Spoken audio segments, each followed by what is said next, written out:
मी पंजाबडक आज आहे 22 मे 2025.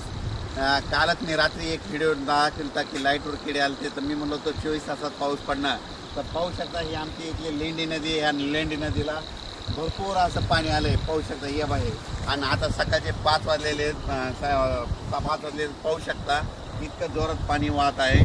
आणि राज्यातल्या या ठिकाणी 22 मेपासून परत राज्यातल्या शेतकऱ्याला सांगू इच्छितो की राज्यामध्ये 30 तारखेपर्यंत असाच ओढे नाले नदी वाहणारा पाऊस पडणार आहे, म्हणून हा अंदाज लक्षात येतो. मुंबईला देखील मुसळधार पाऊस पडणार आहे, म्हणून मुंबईवाल्यांनी सतर्क राहण्याची गरज आहे. राज्यातल्या सर्व शेतकऱ्याला सांगू इच्छितो की राज्यामध्ये पूर्व विदर्भ, पश्चिम विदर्भ, दक्षिण महाराष्ट्र, उत्तर महाराष्ट्र, कोकणपट्टी, खानदेश, मराठवाडा 22 मेपासून ते 30 मेपर्यंत असा नदी ओढे नदी नाले वाहतील असा पाऊस पडणार आहे, म्हणून हा अंदाज लक्षात येतो. माझी सर्व शेतकऱ्याला विनंती की विजा कडकडत असताना झाडाखाली थांबू नका. त्याच्यानंतर विजा कडकडत असताना आपले पाळीव प्राणी झाडाखाली बांधू नका, कारण की झाडावर जास्त विजा पडतात, म्हणून हे अंदाज लक्षात येतात. नारळाच्या झाडावर देखील वीज पडते, म्हणून नारळाच्या झाडाखाली थांबू नका. मोबाईलचं नेट देखील बंद करा. काल देखील 2-3 ठिकाणी मोटरसायकल चालत असताना मोटरसायकल विजा पडलेले 2-3 व्यक्ती महाराष्ट्रातल्या दगावल्यात, म्हणून हे देखील लक्षात येतं.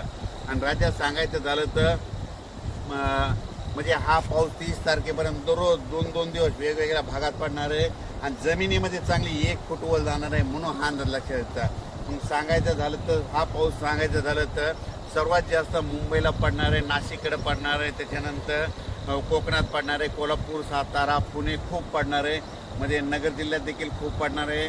त्याच्यानंतर मुंबईकरांना सतर्क सांगू इच्छितो की तुमच्या मुंबईलाचं जनजीवन असं विस्कळीत होईल असा म्हणजे 27, 28, 29 देखील पाऊस पडणार आहे, म्हणून हा अंदाज लक्षात येतात. राज्यातल्या सर्व शेतकऱ्याला सांगू इच्छितो की तुम्ही तुमची स्वतःची काळजी घ्या, आपल्या पाळण्याची काळजी घ्या, म्हणून हा अंदाज लक्षात घ्यायचा.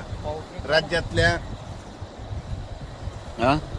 कालच मी एक व्हिडिओ टाकला होता की मी म्हणलो होतो लाईटवर किडे आल्याच्या नंतर बघा 72 तासात पाऊस येतो का नाही. म्हणजे काल 21 मेला टाकलं, हे बघा 22 मे. तर हे असा निसर्ग संदेश देते. आणि आणखीन एक सगळ्यात महत्त्वाचं सांगतो की 15 मे ते 30 मे दरम्यान ज्या गावात जास्त पाऊस पडला त्या गावात पावसाळ्यात जास्त पाऊस पडतो आणि त्या गावाला झुकतं माप राहतं, म्हणून हे सगळ्यांनी लक्ष घ्यायचं. हे कोण